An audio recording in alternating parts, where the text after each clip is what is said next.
Anthony Joshua will not take an immediate rematch with Daniel Dubois after his knockout defeat at Wembley in September. Dubois is expected to defend his IBF World Heavyweight title against Joseph Parker in February.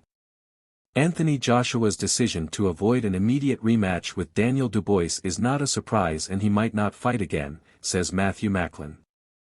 Dubois retained his IBF World title in devastating fashion at Wembley Stadium in September with a stunning fifth-round knockout of Joshua. Joshua has chosen not to immediately rematch Dubois in February 2025, with the fight date not fitting into his plans for next year as he looks to return from a crushing loss. Former European middleweight champion Macklin was not surprised by the decision, telling Sant-SPO, "I just couldn't see the immediate rematch happening. I understood the talk of it because, for Joshua, his pride was hurting, and when your pride is hurting, you just want to get back in there to rectify the situation. But I always thought once the dust had settled, it was a fight that wouldn't happen. The first fight couldn't have been more conclusive, it was a defeat in a bad knockout.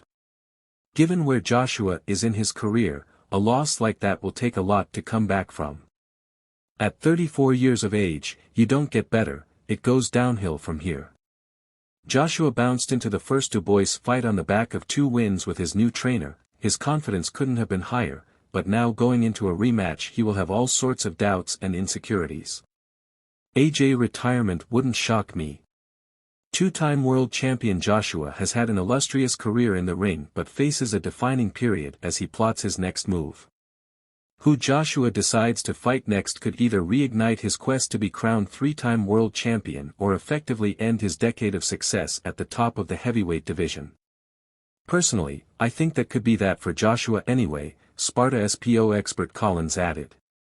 "When the dust settles, he has time to reflect and thinks about his next move. It wouldn't shock me at all if AJ doesn't box again and retires. And what a career he would have had. The Tyson-Fury fight could still happen if he were to beat Alexander Usyk. It would still be a huge fight, but I just don't know what AJ's appetite for boxing is at this point. It's hard to say."